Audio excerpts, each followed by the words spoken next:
Beliau sangat luar biasa dalam hal membuat suatu aturan, landasan hukum, payung hukum yang pertama setelah beliau dilantik, yang paling saat ini yang saya kagumi, yaitu lahirnya peraturan daerah nomor 4 tentang Lesada. Kalau dalam segi nilai 91.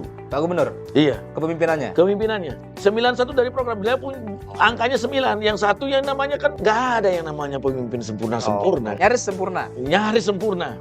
Beliau itu dihantam nama baik beliau itu pada saat masa Covid. Setelah itu reborn lagi namanya. Reborn. Apalagi yang paling sejarah ini dalam hidup masyarakat Bali ini, yaitu lobby Pak Gubernur bersama seluruh perangkat dan teman-teman di lembaga parlemen, yaitu Undang-Undang Pemerintah Provinsi Bali. Ini yang sangat luar biasa. Karena next ini, coba bayangkan berapa triliun anggaran yang didapat Provinsi Bali hanya satu undang-undang itu sendiri. Oke.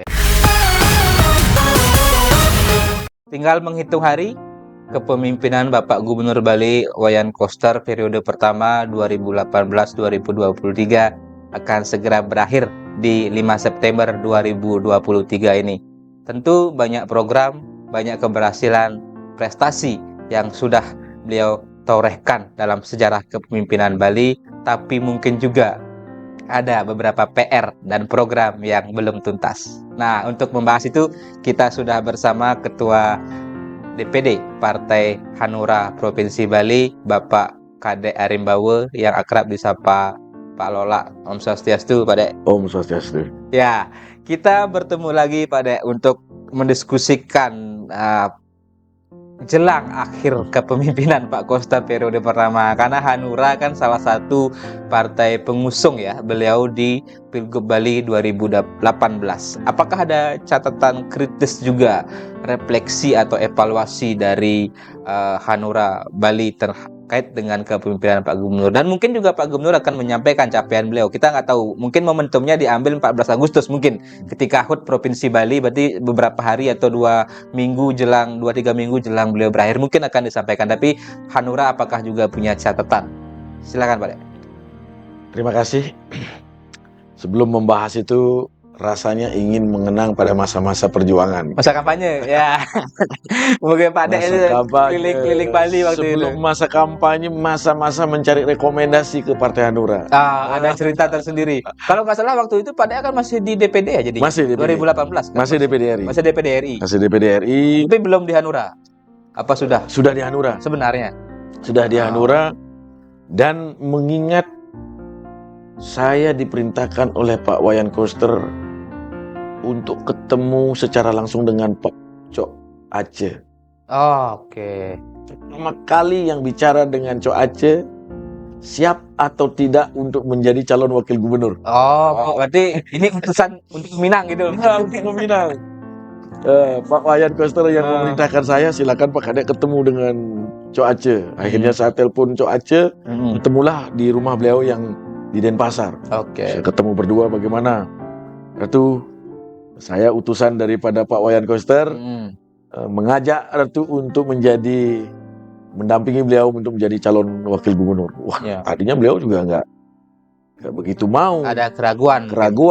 Karena jangan sampai seperti tempo dulu diganjal-ganjal begitu.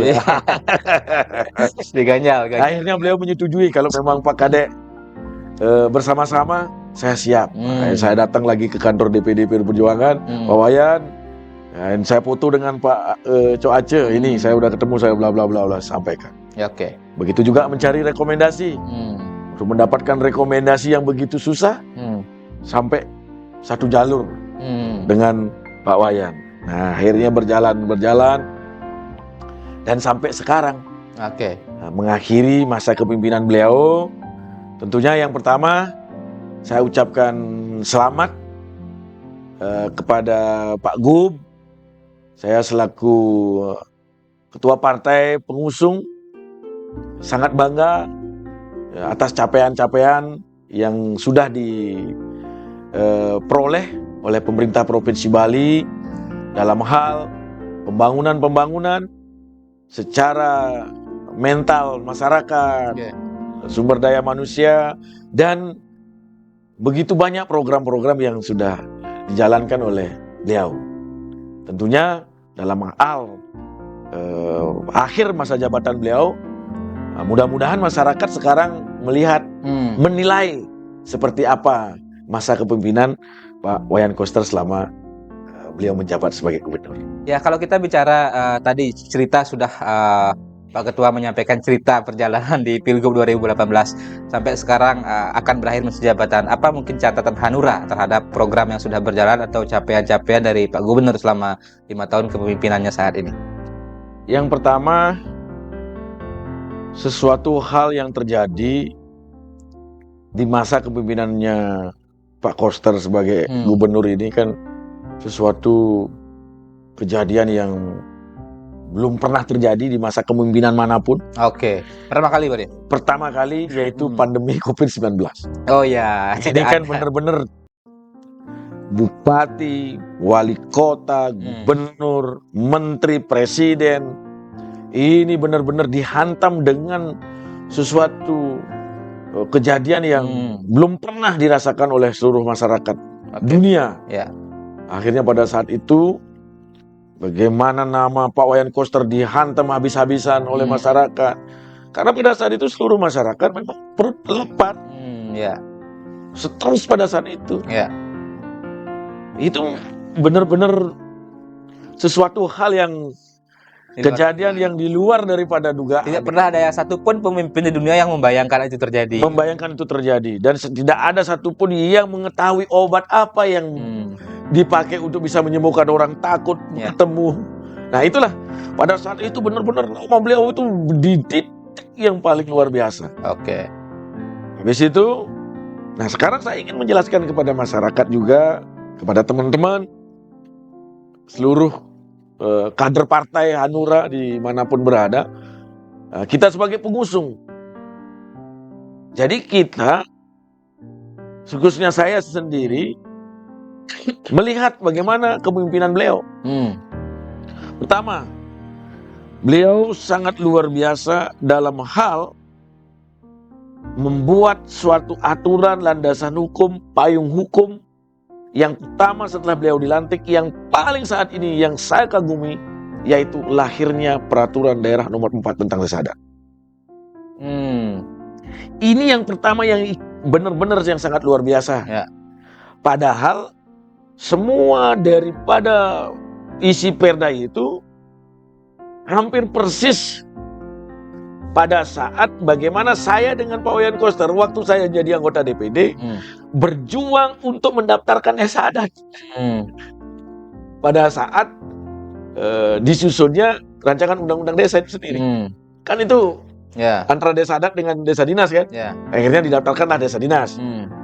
Isi daripada semua itu hampir sama dengan yang perda nomor 4 ini, tinggal dirubah klausulnya sedikit. Maksudnya perda desa adat ya? Desa adat. Oke. Perda desa adat ini, yang perda nomor 4 ini. Jadi yang dulunya pemerintah provinsi, baik desa adat maupun pemerintah takut memberikan bantuan kepada desa adat, kan pemerintah provinsi kalau mau membantu desa adat, dia masuknya ke desa dinas dulu. Oke. Desa adat mintanya ke programnya ke kepala desa kan. Ya kalau cocok antara desa adat dengan kepala desa. Kadang-kadang kan ada sesuatu hal kejadian ya jadinya pembangunan nggak berjalan. Nah sekarang sudah ada pemerintahan itu sendiri. Dinas ada, desa adat ada, sama-sama mempunyai ada payung hukumnya. Jadi satu, tentang bantuan-bantuan tentang ke desa adat sekarang sudah sudah langsung.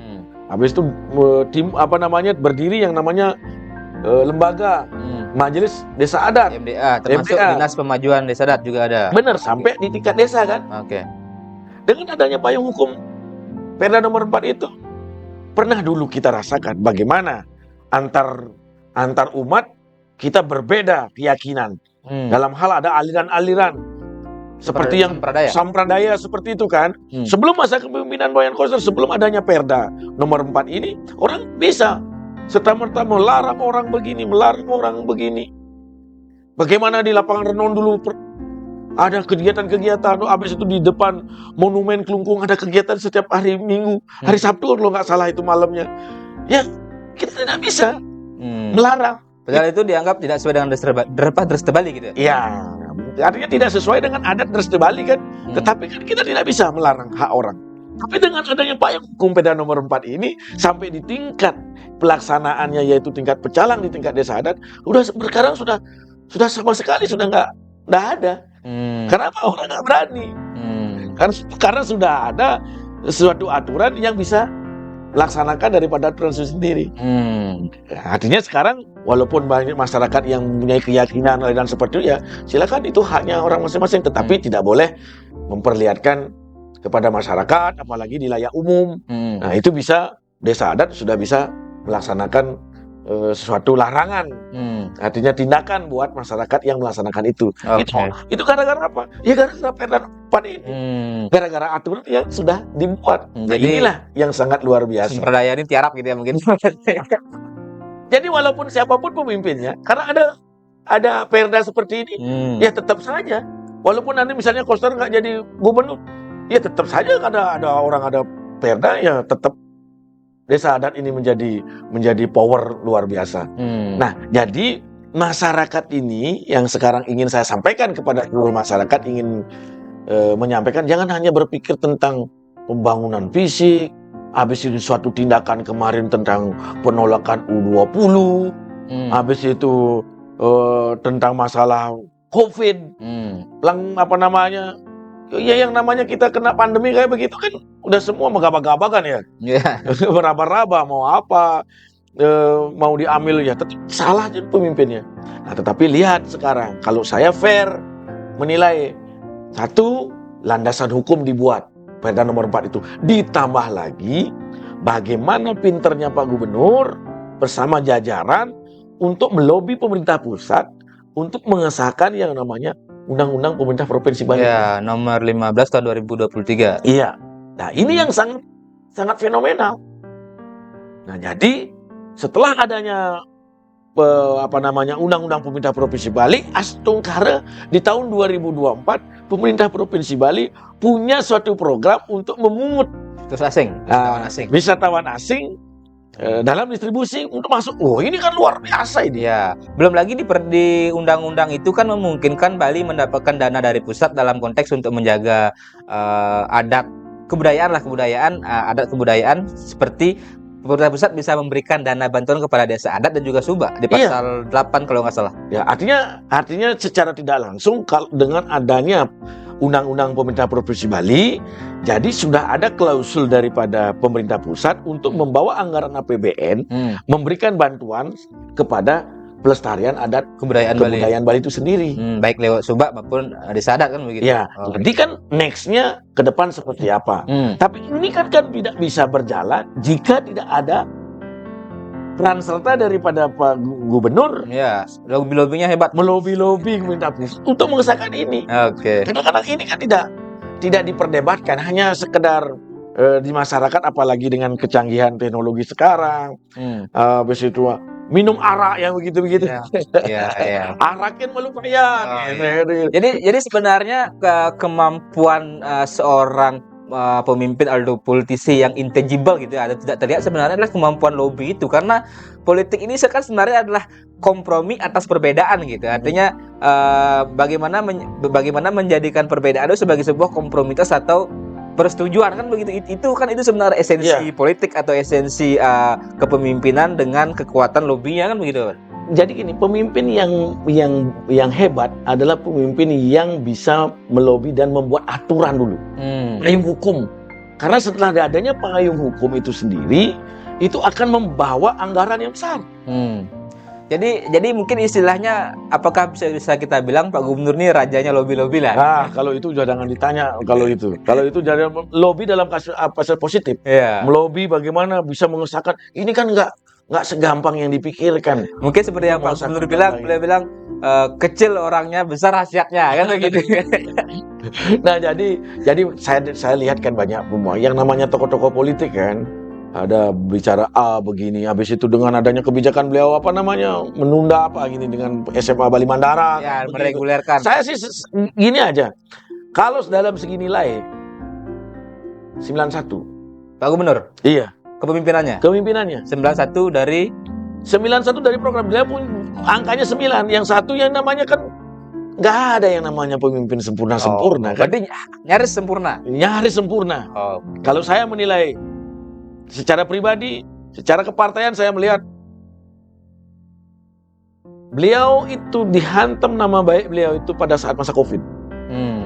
Setelah itu rebound lagi nama. Rebound lagi. Apalagi yang paling sejarah ini dalam hidup masyarakat Bali ini, yaitu lobby Pak Gubernur bersama seluruh perangkat dan teman-teman di lembaga parlemen, yaitu undang-undang pemerintah Provinsi Bali. Ini yang sangat luar biasa. Karena next coba bayangkan berapa triliun anggaran yang didapat Provinsi Bali, hanya satu undang-undang itu sendiri. Oke. Nah, itu yang paling utama. Jadi ada beberapa kesalahan, bukan sih kesalahan, kekeliruan beliau mungkin karena saking cintanya Bali. Saking cintanya dengan Bali, dan memang beliau itu cepat sekali memang gitu kan. Responsif lah. Akan mengeluarkan statement A, statement B. Jadi ada beberapa hal yang menyakiti masyarakat mungkin pada masa-masa itu. Coba saya bayangkan sekali. Saya kan mengikuti IG-nya Pak Gubernur. Beliau itu ulang tahun loh. Ulang tahun beliau itu. Tapi nggak ada orang yang mengucapkan selamat tahun beliau itu. Tidak ada yang berterima kasih. Terima kasih. Perbandingannya, puas menjelekkan aku saya. Tapi yang namanya seorang politisi dan seorang pemimpin itu kan menjadi suatu hal, semangat beliau untuk membuktikan apa yang harus diperbuatkan begitu. Nah, mungkin satu juga yang perlu Pak Dek singgung juga adalah tadi sejarah desa adat dalam tingkat lokal, payung hukum. Kemudian sejarah juga dari sisi undang-undang Provinsi Bali. Tapi kan jangan lupa, hanya Pak Gubernur yang mampu merealisasikan penataan kawasan suci Pura Besakeh. Nah, itu seperti apa, Pak Dek? Bahkan kan dari itu ada statement-statement tokoh-tokoh adat, termasuk mungkin pimpinan MDA di kabupaten kota menyatakan sampai-sampai bilang, Pak Gubernur ini titisannya Empu Kuturan. Nah, itu kan luar biasa sekali juga. Makanya dia benar-benar punya kebijakan mengembalikan roh Bali dulu. Bagaimana menetapkan suatu perda-perda itu di Pura Samuan 3. Beliau mengadakan rapat di sana. Habis itu bagaimana mengelola, membangun kawasan Pura Besakeh. Walaupun dengan adanya pro kontra, tapi setelah terjadi begitu dibangun luar biasa. Bagaimana beliau membangun pusat kesenian kebudayaan Bali. Bagaimana shortcut sekarang habis itu penyeberangan. Waduh, benar-benar luar biasa. Berarti nggak salah mungkin istilah kalau Pak Koster ini titisan Empu Kuturan? Nggak salah. Jadi memang beliau berdasarkan memang dengan landasan kayak kemarin ini kan tema PKB kemarin kan, Segara Kerti, Wana Kerti, Danu Kerti, Dino Kerti. Nah, kan benar-benar satu persatu beliau selesaikan. Bagaimana mengembalikan konsep Bali seperti Bali dulu, tetapi dengan era baru, dengan era kekinian. Dan itu juga terwujud nyata dengan adanya Perda Haluan Pembangunan Bali 100 tahun gitu kan, yang lahir di era Pak Koster, yang seperti kalau zaman dulu ada istilahnya GBHN gitu. Ini kan GBHN-nya Bali lah mungkin, tanda kutip kan. Saya pun sangat senang sekali dengan pemerintah, dengan Pak Gub sekarang ini mewacanakan tentang pariwisata berbasis rel. Saya dari dulu apa ini sebenarnya yang mau dilakukan. Dan lihat sekarang ini, mau wisatawan ingin menambah banyak, sedangkan infrastruktur jalan tidak ada menambah, mobil tambah banyak, ya pasti akan stagnan. Macet ya. Apa yang mau dilakukan? Kemarin saya dengar mau ada terobosan, waduh, inilah jawabannya. Bagaimana menghubungkan antara utara dan selatan? Bagaimana caranya menghubungkan antara selatan dengan utara bisa ditempuh dalam jangka waktu 15-30 menit? Dulu saya berani menyampaikan, saya menolak Bandara Bali Utara. Kenapa saya menolak? Bukan itu jawabannya. Kenapa tidak seperti waktu MP3I, Program Percepatan Pembangunan Indonesia Timur, Koridor 8? Bagaimana menghubungkan utara dengan selatan berbasis terowongan? Jadi pariwisata Bali Utara pasti akan tumbuh.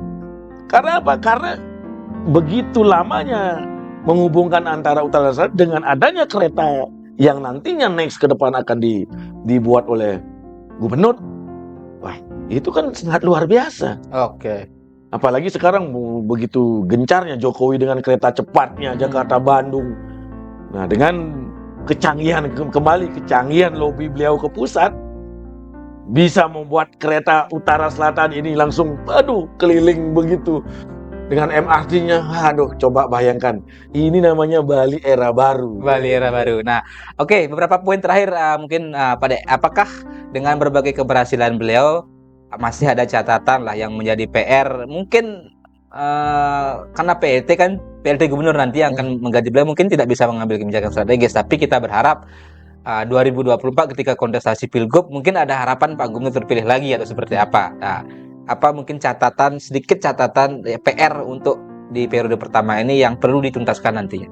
Ya, yang perlu dituntaskan jadi untuk PJ yang akan datang ini, melihat sekarang program-program, jangan sampai program yang sudah berjalan tetapi belum tuntas, jangan di stop, ya dilanjutkan untuk untuk kegunaan daripada masyarakat Bali itu sendiri.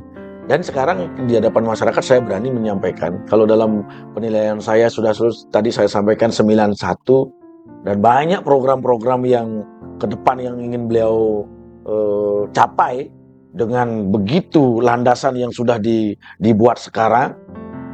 Yang tadi yang saya sampaikan dari Perda, habis itu undang-undang sudah berjalan. Nah, sekarang next ke depan ini ya, saya secara pribadi sangat konsisten mendukung beliau untuk menjadi gubernur untuk menyelesaikan ini. Apalagi dengan adanya cita-cita beliau transportasi berbasis rel di Bali. Berarti penegasan Pak Dek, Hanura siap mendukung Pak Koster 2 periode? Siap. Jadi saya tegas karena apakah walaupun orang-orang politik menyampaikan yang namanya orang tan ane wong sakti anulus gitu, tidak ada orang sempurna. Pasti ada sesuatu hal yang memang belum memuaskan, tetapi yang lebih memuaskan dibandingkan yang tidak memuaskan kan perbandingannya harus juga diperlihatkan. Oke. Harus disampaikan juga kepada masyarakat capaian-capaiannya. Dan sekarang saya sudah lihat bagaimana di media khususnya bagian informasi Kominfo-nya Pemerintah Provinsi Bali sebelum berakhir masa beliau itu bila perlu disiarkan apa-apa disampaikan ke media-media untuk masyarakat tahu apa saja yang sudah dicapai. Oke, siap. Itu menjadi catatan khusus juga bahwa nilainya seperti Pak Kadek bilang, Pak Lola bilang 91 artinya, atau 90 dari 100 lah kan begitu. Artinya dari 10 program beliau 9 sudah sangat bagus, hanya 1 yang mungkin belum optimal atau masih perlu penyempurnaan. Tadi Tan Hane Wong Satya Anulus, tidak ada orang yang sempurna. Ada orang sempurna. Ya, tapi hebatnya lagi sekali ini saya sampaikan dalam masa kepemimpinan beliau program fisik berjalan, tetapi biasanya kan begini, ada suatu pemimpin punya visi misi hanya menjalankan suatu program-program fisik saja. Ya. Ini beda ini Pak Koster, nilai plusnya ini fisik program-program kemasyarakatan berjalan, tetapi ada suatu hal aturan hukum, payung hukum, landasan hukum untuk mendapatkan dana yang akan next ke depan, yaitu 2 aturan ini, Perda dan Undang-Undang Provinsi Bali. Ini yang nilai plusnya ini. Oke, jadi selain mungkin banyak tokoh yang bilang Pak Koster ini titisan Empu Kuturan, nah beliau juga sepertinya raja-raja lobi ya, raja lobi. Jadi kita tunggu jurus-jurus gitu Pak Koster melobi, khususnya LRT ya, kita tunggu kereta cepat itu realisasi. Dan mungkin juga proyek-proyek yang lainnya, khususnya juga PKB kita tunggu seperti Jangan apa. sampai marah masyarakat Buleleng. Pak Gub kan dari Buleleng ini, mau kan menolak bandara. Iya, kereta realisasikan. Pengganti bandara, baru tepuk tangan masyarakat kita. Hapus bandara, terbitlah kereta. Mungkin itu tagline-nya, kita buat hapus bandara, terbitlah kereta. Terbitlah kereta. Ya, masyarakat Buleleng ketawa. Oke. Terima kasih Pak Dek. Pak Lola, Ketua DPD Partai Hanura Provinsi Bali. kita lihat nanti siapa PJ Gubernur Bali. Jadi kita bahas Pak Dek. Ya. Ada 3 kandidat, tapi kita nggak tahu apakah ini juga nanti bisa melanjutkan kepemimpinan Pak Koster lah, minimal di masa transisi ya, sebelum ada Pilgub Bali di November 2024 atau Pilkada serentak. Terima kasih, tetap bersama channel Hanura Bali Official. Salam hati nurani. Siap. Terima kasih. Ya.